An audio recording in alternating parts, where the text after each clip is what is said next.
Selon Guy Rocher, dans son ouvrage intitulé La sociologie générale, l'action sociale à deux définitions, l'une, celle de Max Weber, définit l'action sociale de façon subjective, c'est à dire selon des critères intérieurs au sujet actif. L'autre, celle d'Émile Durkheim, peut être appelée objective, par opposition à la première, parce qu'elle détermine le caractère social de l'action à partir de contraintes s'exerçant de l'extérieur sur l'action des sujets. Considérons successivement ces deux définitions. La définition subjective de Max Weber.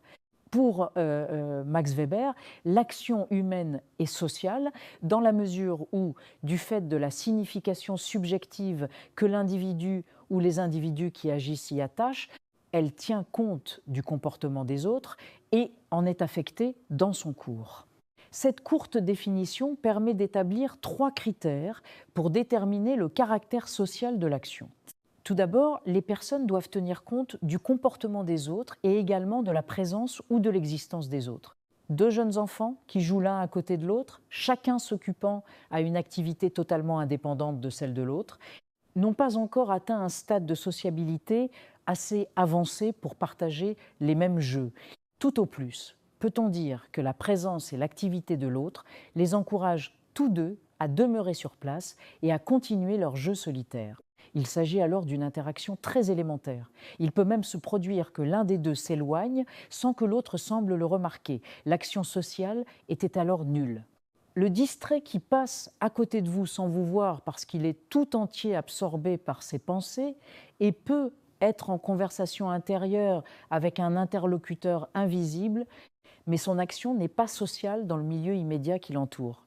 Il faudra l'arrêter, lui taper sur l'épaule, le ramener sur terre, selon l'expression populaire, pour lui faire prendre conscience de votre présence et pour qu'il en tienne compte.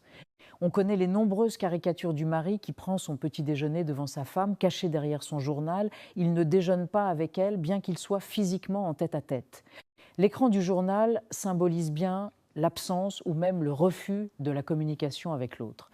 Dans tous ces exemples, le caractère social de l'action est tout très limité ou inexistant parce que l'un des deux sujets, ou les deux, agissent sans tenir compte de la présence ou de l'action de l'autre. Le deuxième critère attribué par Weber à l'action sociale est celui de la signification. On doit entendre ce terme dans son sens le plus littéral, à savoir que l'action du sujet doit avoir sa valeur de signe ou de symbole pour les autres et que l'action des autres doit également avoir valeur de signe ou de symbole pour le sujet. En d'autres mots, tenir compte des autres ne suffit pas pour qu'une action soit sociale. Encore faut-il que le sujet indique par son action qu'il a compris les attentes des autres et que son action est destinée à y répondre ou qu'il manifeste qu'il n'a pas l'intention d'y répondre. Lorsque 2 personnes s'abordent dans la rue et que l'une tend la main, elle indique clairement par ce signe, du moins dans la civilisation occidentale, qu'elle s'attend à ce que l'autre avance à son tour la main selon le mode de salutation en usage. Si le second interlocuteur ne saisit pas la main qui lui est tendue, le premier saura vite comprendre, à d'autres signes que lui fournit le comportement de l'autre, s'il s'agit d'une simple distraction ou d'un refus volontaire. Attacher une signification à sa conduite et à la conduite des autres, c'est lui attribuer un sens symbolique qui puisse être transmis et compris grâce à un code d'indices ou de signes, c'est plus exactement encore, insérer cette conduite dans un système de communication. Nous reviendrons plus longuement sur le rôle de la communication dans la vie sociale. Qu'il nous suffise ici de noter que, déjà chez les animaux et bien plus encore chez l'homme, l'activité collective exige la transmission de messages à des sujets qui sont en mesure de les capter, de les interpréter et de les comprendre. Ce qui fait la supériorité de la société humaine sur la société animale, ce qui lui confère sa puissance et sa richesse, c'est que le système de communication y est infiniment plus développé, plus raffiné que dans les sociétés animales et qu'il peut prendre des formes multiples. Si ce sont plutôt les psychologues que les sociologues qui se sont intéressés jusqu'ici à l'activité sociale des animaux, c'est que celle-ci obéit plus directement à l'instinct et à des impératifs biologiques. Chez l'homme, les possibilités de la communication ont permis la création et l'accumulation d'un immense réservoir de connaissances, de traditions, de coutumes qui ont donné à la vie sociale une dimension nouvelle qu'aucune autre espèce animale n'a pu connaître. Sans doute faut-il reconnaître, nous y reviendrons également, que la communication humaine n'est pas toujours efficace. Le sens attribué à des signes, paroles écrites ou parlées, gestes, mimiques, par ceux qui les interprètent, n'est pas nécessairement celui-là même que l'émetteur du message leur a donné. Le quiproquo est précisément le cas extrême d'une erreur grossière sur la signification de paroles ou de gestes. Sans aller si loin, l'interprétation imparfaite du sens des signes est chose courante dans la vie sociale. On peut même dire qu'une équation objectivement parfaite entre la signification que diverses personnes attribuent à une même action dans laquelle elles sont toutes engagées est relativement rare. En réalité, l'action sociale n'exige généralement pas une telle adéquation. Il suffit que l'écart entre la signification attribuée par chacun des sujets, la signification subjective dont parle Weber, ne soit pas assez grand pour empêcher toute action collective ou commune. Enfin, le troisième critère invoqué dans la définition de Weber indique que la conduite des personnes engagées dans une action sociale doit être influencée par la perception qu'elles ont de la signification de l'action des autres, leur propre action. Il faut, en d'autres termes, que les sujets fassent la preuve par leur comportement qu'ils ont compris les attentes des autres et qu'ils acceptent ou non d'y répondre. Ce troisième critère est en quelque sorte le complément extérieur des deux critères précédents, ces derniers étant internes au sujet concerné. C'est en effet par la conduite observable de l'extérieur qu'il est possible de juger des deux conditions subjectives précédentes. C'est donc dans les sujets, dans leur perception et leur compréhension de la conduite des autres que Max Weber situe les caractères essentiels d'une action proprement sociale. Le comportement extérieur objectivement observable sert d'indice pour apprécier cette perception et cette compréhension.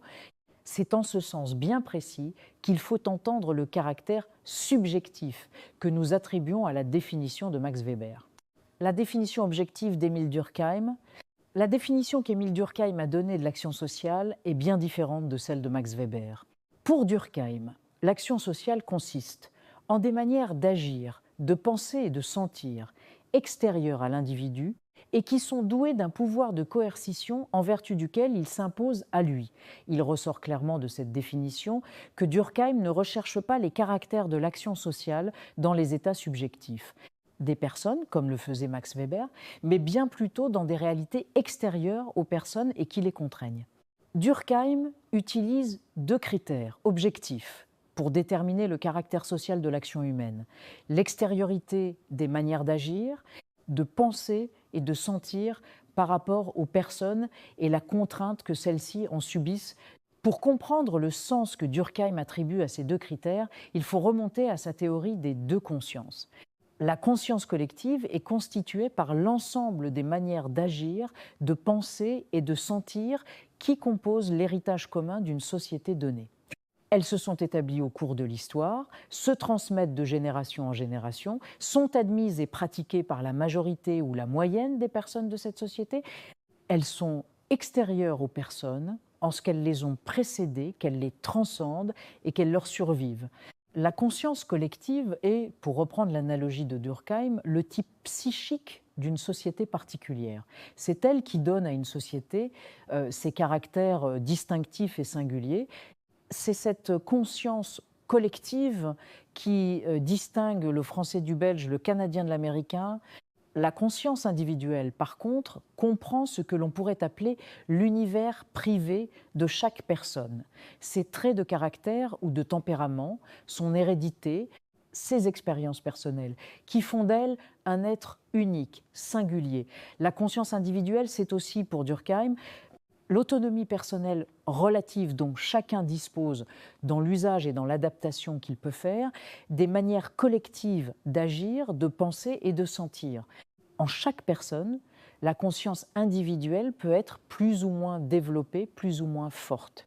Mais ce qui intéressait surtout Durkheim, comme nous le verrons plus loin, c'est que d'une société à l'autre, la conscience collective ne s'impose pas aux personnes avec la même force, avec le même poids. Les sociétés varient selon le degré de contrainte que la conscience collective exerce sur les personnes et selon le degré d'autonomie laissé aux consciences individuelles. Cependant, Quel que soit le degré de contrainte qu'elle exerce, la conscience collective se caractérise par le fait qu'elle est nécessairement toujours contraignante, coercitive. Pour appartenir à une société, quelle qu'elle soit, il faut se plier aux manières collectives d'agir, de penser et de sentir propres à cette société. Il faut les accepter et les pratiquer. Nul doute, cette contrainte de la conscience collective n'est généralement pas ressentie par les membres d'une société. Ceux-ci ont absorbé et assimilé la conscience collective principalement par l'éducation qu'ils ont reçue. Ils l'ont faite elle est devenue leur propre conscience morale.